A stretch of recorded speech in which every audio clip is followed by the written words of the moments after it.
everyone, and welcome to this 1 week of vegan dinners in my life. I'm so excited to share these whole food, plant-based vegan dinners with you. They were amazing, creamy, so delicious. Starting off with Sunday. For me, that's the first day of the week somehow. So we're going to make baba ganoush. So for that, I am grilling my eggplants, but you can also do this on a gas stove if you have one, just putting these on your gas and just making sure they really get soft. Meanwhile, I'm going to marinate some tempeh. So I'm chopping it up pretty thinly and mixing it with coconut aminos. You can also use tamari, some date sugar, my favorite sweetener, and some chipotle powder. If you are not a huge fan of spicy like we are, you can totally use smoked paprika as well, and then just mix it up really well.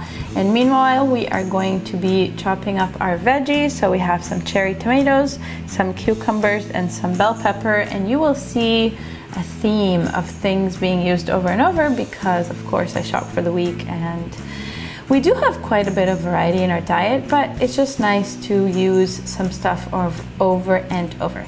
And then some sweet onion, which is my absolute favorite thing in the world. Did you know that allium family vegetables are super nutritious? So make sure you eat them every day. So I'm topping some greens with that, and of course the tempeh. As you can see, the eggplants are really soft. A bit burnt on the outside, but that's okay because we are going to be tossing the skin of them. And then I'm gonna chop some green onion and some cilantro for the baba ganoush. I love cilantro. If you don't like cilantro, go away. No, I'm just kidding. Just use parsley. So I cut the eggplant in half and then very carefully, while it's still hot because it's a lot easier, separate the skin from the inside. It's kind of creepy, you guys, because it feels like you're skinning a fish, but don't worry, it's vegan. So we're going to mix tahini with the eggplant, the green onion, the cilantro. This is so delicious. It's one of my favorite salad dressings. And then some lemon juice and some salt. And this is also great because you don't need a blender, so that's really nice for those of you who don't have one. And this is the delicious bowl. As you can see, you will see, I love Buddha bowls for dinner. It's pretty much what I eat almost every day. It's my favorite meal, honestly, because it just has all the goodness in the world in one meal, so it's perfect. Okay, now for Monday, I had a Caesar salad, and I actually have that recipe already on the channel, so I'm going to link that for you. And it's a mix of kale and romaine and then this divine white bean Caesar dressing. It's so good. And then tempeh croutons, which is very similar to the tempeh you just saw me make. So you see, we reuse stuff around here. It's so much easier to function that way when you're busy. Okay, next meal is a spicy hummus broccoli bowl. So again, chopping up sweet onion, and I hope you can see I'm trying to work on my knife skills. They're not so great, but it's okay. So I have some arugula here on the bottom. I have my onion, cucumber.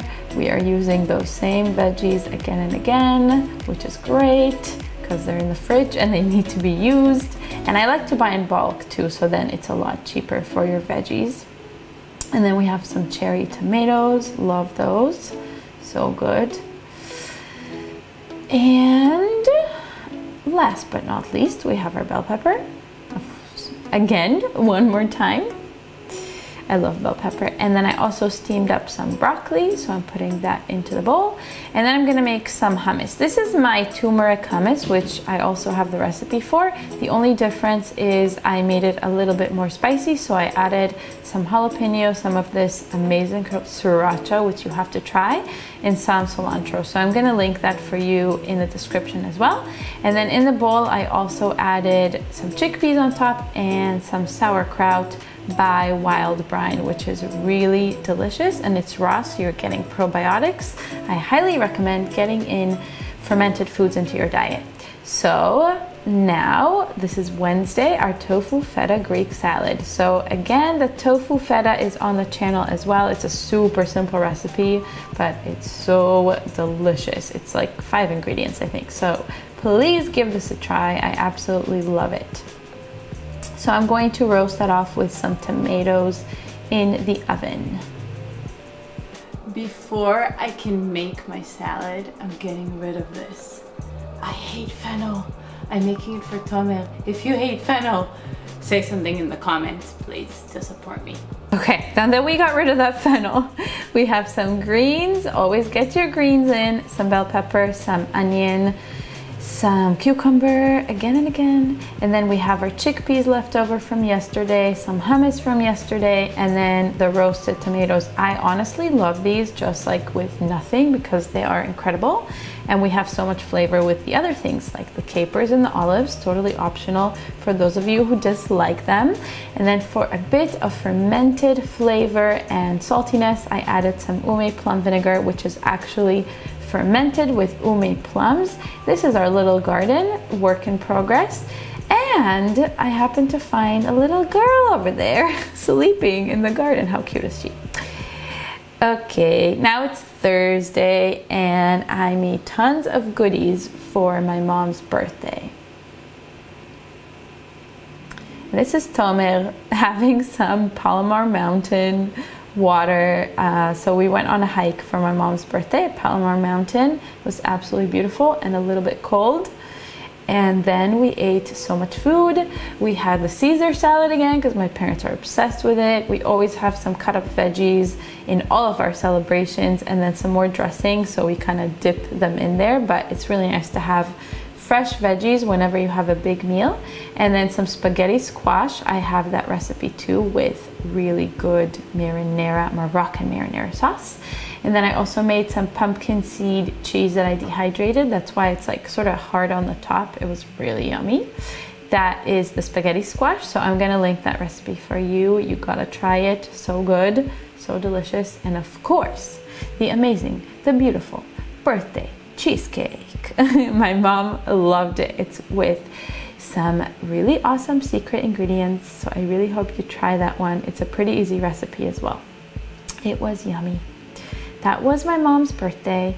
And then on Friday, we had a creamy dill potato and peas kind of a bowl dish thing. So I'm steaming some potatoes. Those are Yukon Gold potatoes. And then I'm cooking without oil some onions, some mushrooms, and then I added some tamari just to make them extra salty and delicious, and caramelizing them in this amazing pot. And then once the potatoes are pretty soft, you're going to add your frozen peas just for a couple minutes since they're already sort of pre-cooked, and steam them with the potatoes. And then I'm just mixing all of that stuff together with my Caesar dressing that is left over. You see how this works? But because I didn't have so much Caesar dressing, I'm also adding some extra tahini because I love creaminess. That's just me. I just love creamy food. So I have some arugula and I have some of that potato mushroom mix. I added some dill, I added some green onion, and then I'm adding some of this onion salt from Trader Joe's. It's a really good, delicious topping. And that is that delicious vegan dinner. Last but not least, it is Saturday and we made vegan shakshuka. And shakshuka is kind of I think it's a Moroccan dish, but I actually found out it's also a Jewish dish. So forgive our very messed up pan. I'm sorry. So that was garlic going in there as well as bell pepper and zucchini. And by the way, those are Tomer's hands because Tomer is really the shakshuka dude in this house. He always kind of makes it differently, but I will link the recipe that is kind of our go-to in the description. So that was capers, optional, but highly recommended, and tomatoes, which are really the staple of shakshuka. So you gotta have like lots of fresh tomatoes. And then you can kind of use whatever spice you feel like that day. He picked this savory. Tommy always like picks random stuff and he's like, oh, I wanna use this, okay. Chipotle, again, if you don't like spicy, totally use smoked paprika. And then you're gonna cook that off until the tomatoes are very soft. And meanwhile, we're going to make our eggs. So I'm using, or not me, Tomer is using chickpea flour, water, some turmeric, and some kala namak salt, which gives it that eggy taste. It is creepy how much this tastes like eggs, seriously. Some black pepper, and then some nutritional yeast. That is how you make eggs, in case you didn't know. It's really easy. And then you're going to just mix it up really, really, really well so that no kind of chunks remain. This is what you get, this mixture. And you're going to pour it into the pan, kind of like you would regular scrambled, I guess it's scrambled eggs. I haven't had eggs in forever. Sorry. And that's pretty much the dish. It is so good and so easy to make. It's kind of like our staple for like a cozy Saturday, Friday night dinner in our house. So I highly recommend that you try it. And you're gonna cook that off until the eggs get hard. And then you're going to add some nutritional yeast. So that's it. I hope you loved this delicious week of vegan dinners. And if you did, I'm going to link here on the screen some more delicious recipes that I know you're going to absolutely love. Oh yeah, and we had that with sourdough bread. Make sure to give this video a big thumbs up and to subscribe to my channel for more weekly vegan videos. I will see you very soon. Much love.